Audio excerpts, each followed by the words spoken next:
I can't believe my last video was praising Sonic R, and now I'm sitting here disappointed in Sonic Racing Crossworlds. I managed to play a couple of hours of the beta, and it wasn't because I didn't have the time, I just didn't want to play more of it. I was excited when I got my code, and I will still get it at launch because I want to see the single player portion of the game, but I'm less excited now than before I played the beta. Now, I don't just want to crap on Sonic Racing Crossworlds in this video. I wanted to be constructive because this is by no means a bad game, but I can't fully see what the point of the game is. And if I were to bet right now, I would say that it would fit in the Team Sonic Racing category. And by that, I mean a decent kart racer that was fun for 10 or 15 hours, and that's it. So in this video, I want to talk about the portals, which is the main gimmick of the game.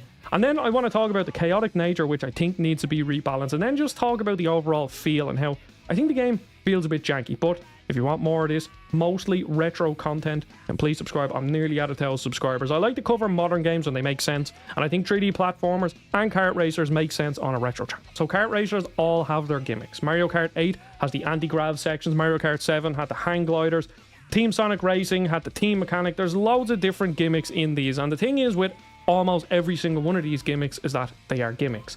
They are fun for the first 10 or 15 hours, but once you've played on a track for, you know, 5 or 10 times and you see all the anti-grav sections or you see all the hang glider sections of Mario Kart 7, you're sort of sitting there like, okay, this is cool as a tiny little feature that you add, but as a whole gimmick that gets added to the game, eventually it just runs out of steam and it kind of becomes a bit boring and all the tracks start to run into each other. And specifically with a lot of modern kart racers, I don't really find the tracks all that interesting. Like Mario Kart 8 has some good tracks, and the best tracks are the ones that were released in the DLC, like Hyrule and the Animal Crossing one.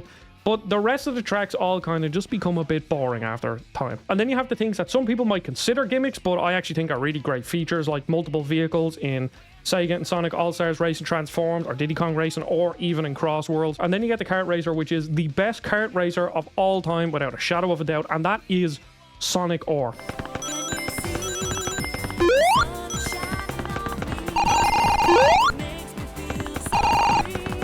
I'm only joking with that, I mean Crash Team Racing. Crash Team Racing doesn't really have any gimmicks. Obviously, it has the sacred fire that you're trying to go for. But what Crash Team Racing does so much better than all of the rest is that you are constantly engaged playing it, because you are constantly trying to keep your boost going. That doesn't really happen in these other games, because you will get sections where there are long straights where you can't really boost, but in Crash Team Racing you are always trying to keep up your boost and looking for shortcuts, so your mind is always engaged. Whereas in a lot of these other kart racers, there will be sections where your brain isn't fully engaged. And the problem with the portal mechanic of Crossworlds is that so far from what I've played of this beta, I'm already over it. When I saw it for the first time, I was like, oh, this is cool. You have 2 different ways to go, and there's different modifiers when you go into portals. There might be different boosts as you go through, or things trying to attack you, or whatever.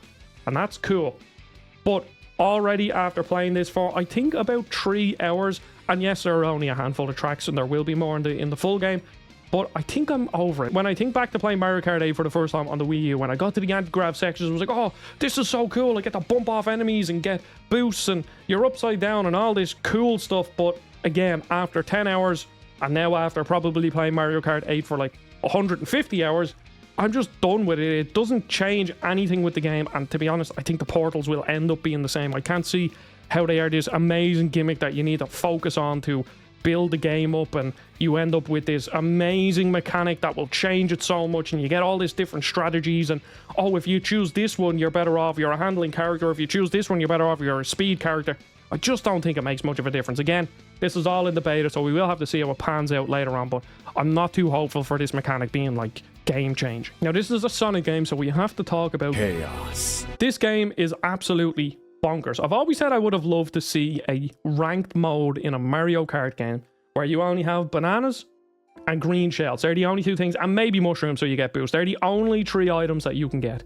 And it's more about your actual mechanical skill of going through shortcuts and taking corners right and getting all this, similar to sort of like Crash Team Racing. I would love to see something like that. So me personally, I'm not into kart racers because of this crazy chaos, and it's fun and anybody can win, because if someone's really bad, they'll just get really good items and get pushed up to the front, or you might be second, nearly pushing first, and then you get hit by 2 items right at the end, and then you end up 8th. That doesn't really appeal to me. That's why I will keep harping on about Crash Team Racing, because if you are the best racer in a lobby, you will win the game, because it's just like that. You know all the shortcuts, you know how to keep up your boost. That's what I love about Crash Team Racing so much. And Mario Kart can get a bit frustrating where you might get hit by 2 or 3 items, but nothing is visually cluttered in a Mario Kart game. Everything is clean. It is extremely easy to figure out what's going on if you're going to be hit by an item, if there's an item whizzing past you, where you can see the map, where all the characters are on the map. It's very easy to see. But Sonic Crossing Race Worlds is the complete opposite. You get absolutely bombarded with items near the end of a level, which again is something they can rebalance.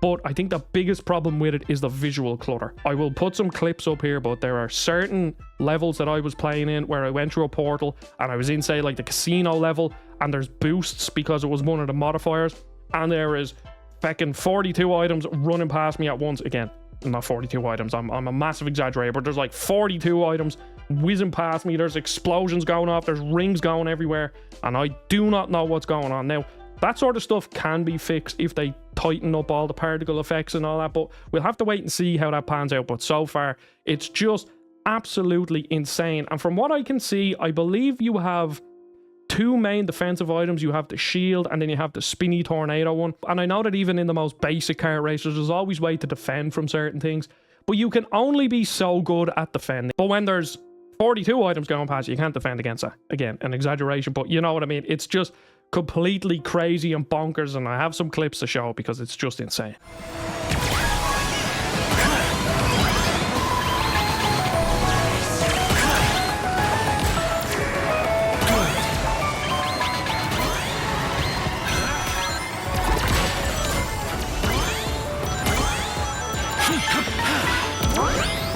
And another problem, and this is something that can be tweaked, hopefully just in the settings going forward, is that the UI is absolutely ginormous. Look at the size of the map on the screen.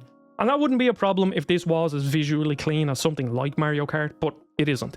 You are getting hit by all of these particle effects, and while all of these explosions are going off and rings are going everywhere, the map takes up so much of the screen, and all the other UI just combines to you having a relatively small space to actually see what's going on, so it makes it way worse. And now the best thing about me playing Sonic R very recently for the first time, there's a video if you want to go check it out by the way, is that Sonic R has kind of ruined certain kart racers for me, because the track design in Sonic R is just so fun. It's great. There are so many different ways to go. I was playing Sega and Sonic All-Stars Racing, the first one, and that's a good game. It's a competent kart racer, has some cool characters, it has a House of the Dead map, which I loved. And all these tracks in Sonic Racing Crossworlds run into the same problem where each section might have one shortcut and that's it. The rest is like, there might be alternate paths, but you know, they're fairly equal, and there's no real skill involved in trying to find the shortcuts because they're very obvious and a lot of them are very easy to hit. And yeah, it's just a problem with track design that I've actually run into only recently when I'm starting to, you know, look into them and pay more attention to them. And I kind of wish everything was more like Sonic R, which is a sentence I don't think I ever would have said. Now, the overall feel of this game is pretty solid, as in using items, accelerating, getting the starting boost is actually really cool, drifting to get boosts, all that sort of stuff feels good. But then there's just a level of jank to this game that I hope is just a problem with the beta version.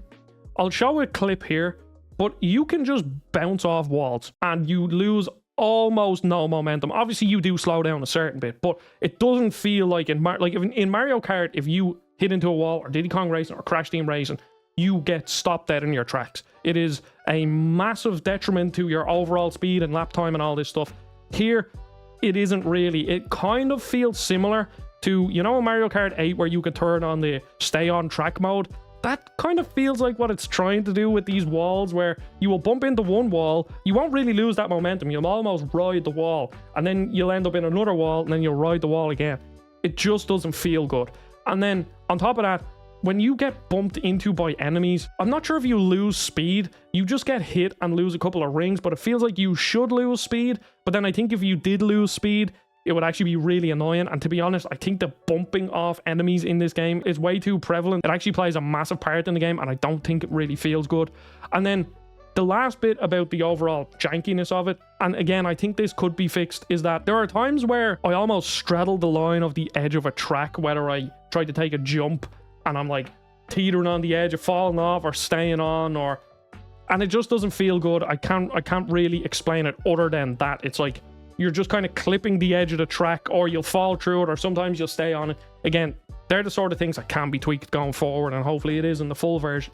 But, you know, it isn't all bad. I think this game is solid, and apparently it's going to have an adventure mode. I don't know what the adventure mode will be, but that is the reason why I will be buying it, because I can't see this being a game that I sit down and I put even 20 or 30 hours into, because I was looking at my Team Sonic racing time. I have 10 hours on the PlayStation. I did the adventure mode. I think I did a couple of multiplayer matches, and then I was like, yeah, that's fine.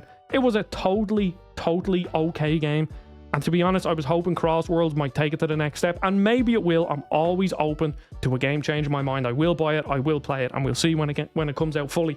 But right now, I'm less excited. I'm actually kind of disappointed in the game, if I'm being honest. But if you've watched this far, please subscribe. We're nearly at 1,000 subscribers, and then I can be a big, magical, famous YouTuber. Also, video on Sonic, or a game that absolutely surprised me. Is it amazing?